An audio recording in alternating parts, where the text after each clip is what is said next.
Hello दोस्तों, स्वागत है आप सभी का आपके अपने YouTube चैनल पर।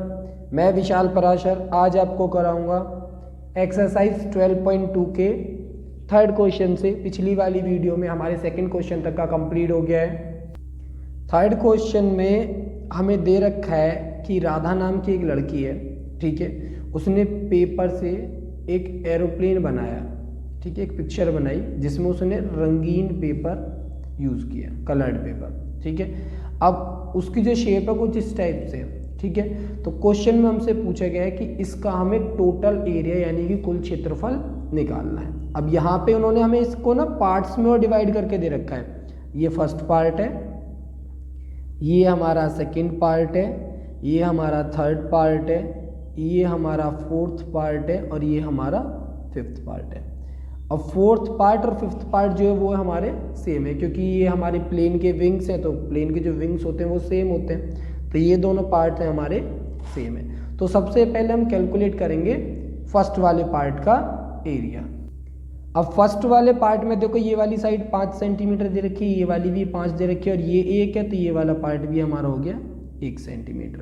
तो हम लिखेंगे एरिया ऑफ सेक्शन फर्स्ट, यानी पहले वाले पार्ट का हम एरिया निकालेंगे। यहाँ पे हम पहले निकालेंगे लिखेंगे यहाँ पे यूजिंग हीरोन्स फॉर्मूला, ठीक है। हीरोन्स फॉर्मूला का यूज करके हम निकाल रहे हैं। तो सबसे पहले एस निकालेंगे, तो 5 + 5 + 1/2 यानी कि 11/2 यानी कि 5.5 सेंटीमीटर हो गया। अब लगाएंगे हीरोन्स फॉर्मूला, यहाँ पे 5.5 और 5.5 माइनस क्या करेंगे, पहला वाला पार्ट है हमारा 5, दूसरा वाला पार्ट भी हमारा 5 है और तीसरा वाला पार्ट है हमारा 1, ठीक। कैलकुलेट करेंगे इसको, तो 5.5 वैसे ही रह जाएगा, इसको माइनस किया तो 0.5, इसको माइनस किया 0.5 और इसको माइनस किया तो 4.5। अब फैक्टराइज करेंगे इसको, ठीक। फैक्टराइज करेंगे तो 5.5 के फैक्टर्स हो जाएंगे हमारे 11 × 0.5, 0.5 ये वाला, 0.5 नेक्स्ट वाला, और इसके फैक्टर करेंगे तो हो जाएगा 3 3 × 9 और 9 × 0.5। देखो 0.5 का एक पेयर, 0.5 का एक पेयर और 3 का एक पेयर, ये हमारा बाहर निकल जाएगा। ये बाहर निकल गया 3, एक निकल गया 0.5, दूसरा निकल गया 0.5 और अंदर कितना रह गया हमारा 11 रह गया, ठीक है। तो ये हो गया हमारा 5 5 25 यानी 0.25 हो गया और 0.25 × 3, तो ये आ गया हमारा 0.75 और √11 की वैल्यू निकालेंगे।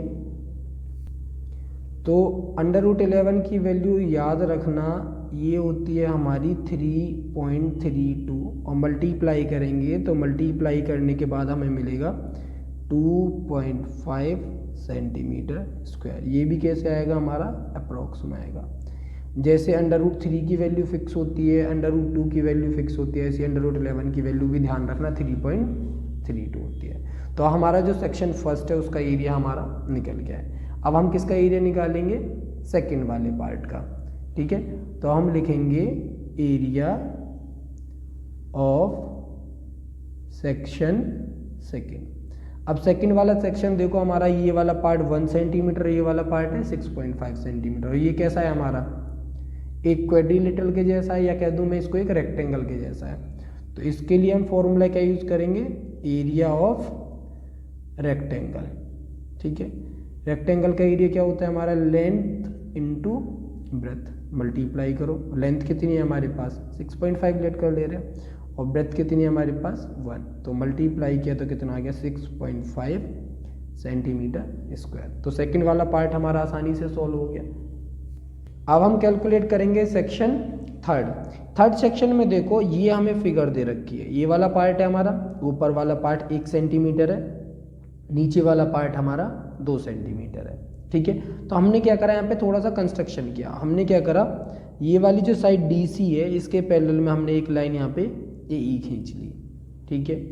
दूसरी चीज़, हमने एक परपेंडिकुलर खींचा A से F जो BC लाइन पर है, ठीक है। अब क्वाड्रिलेटरल ADCE की अगर हम बात करें, ये वाला पार्ट हमारा कितना है, ये जो AD साइड है ये EC के पैरेलल है और जो DC साइड है वो हमारी AE के पैरेलल है। अब ये हमारी एक दूसरे के पैरेलल साइड है, तो ये क्या बन गया, हमारा पैरेललोग्राम बन गया। जब पैरेललोग्राम बन गया तो ये वाली साइड इसके बराबर, यानी 1 सेंटीमीटर ये, तो ये वाली भी कितनी हो गई, 1 सेंटीमीटर हो गई। ये वाली साइड 1 सेंटीमीटर दे रखी, तो ये वाली साइड भी कितनी होगी हमारी, 1 सेंटीमीटर होगी।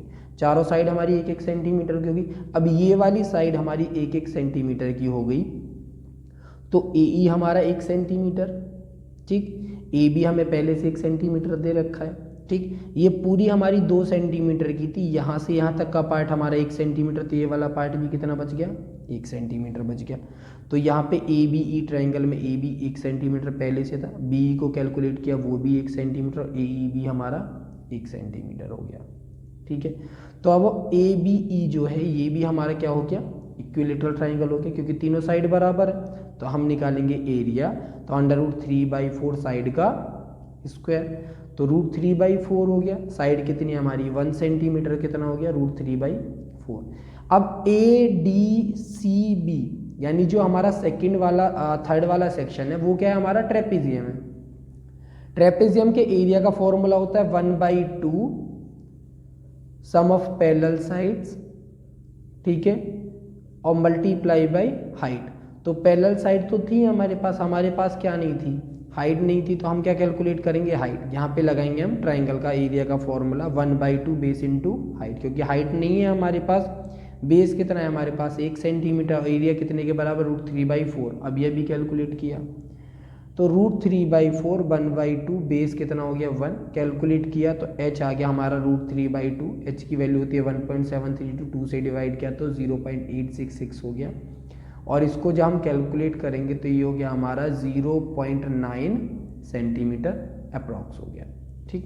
अब एरिया निकालना है ट्रेपेजियम का, ठीक है। ट्रेपेजियम का एरिया निकालने के लिए 1/2 सम ऑफ पैरेलल साइड, नीचे वाली साइड 2 थी, ऊपर वाली साइड 1 थी, और मल्टीप्लाई हाइट यानी 0.9, जो अभी हमने कैलकुलेट किया है।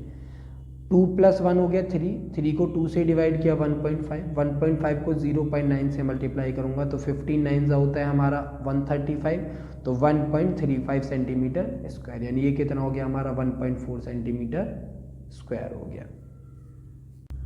फोर्थ सेक्शन में हमें दे रखा है विंग्स ऐसे और ये वाली शेप में, ठीक है। तो ये हमारा राइट एंगल ट्रायंगल, ठीक है। तो ये वाला पार्ट है इसका हमारा 6 सेंटीमीटर, ये वाला पार्ट है 1.5 सेंटीमीटर। तो यहाँ पर हम निकालेंगे एरिया ऑफ सेक्शन 4, तो 1/2 बेस इंटू हाइट, तो 1/2 बेस इसका हमने 6 ले लिया और हाइट कितनी होगी 1.5, 2 से इसको डिवाइड किया 3 टाइम्स, 3 को 1.5 से मल्टीप्लाई किया तो 4.5 सेंटीमीटर स्क्वायर।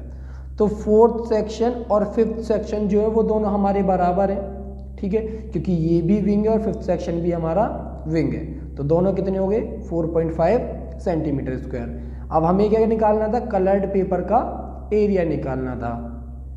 तो पहले एरिया ऑफ सेक्शन 1, फिर सेक्शन सेकंड, थर्ड, फोर्थ और फिफ्थ, पांचों सेक्शन का एरिया कैलकुलेट करेंगे।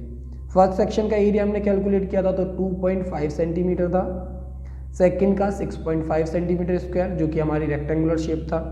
उसके बाद सेक्शन थर्ड जो सबसे लेंथी पार्ट था वो 1.4 सेंटीमीटर स्क्वायर, सेक्शन फोर्थ हमने अभी कैलकुलेट किया 4.5 और फिफ्थ सेक्शन भी हमारा 4.5। सारे सेक्शंस को प्लस करेंगे तो ये हो जाएगा हमारा 9 सेंटीमीटर, ये वाला भी 9, तो 9 और 9 18 और 1 19, तो 19.4 सेंटीमीटर स्क्वायर। तो हमारा ये जो थर्ड वाला क्वेश्चन है ये कंप्लीट हो गया है।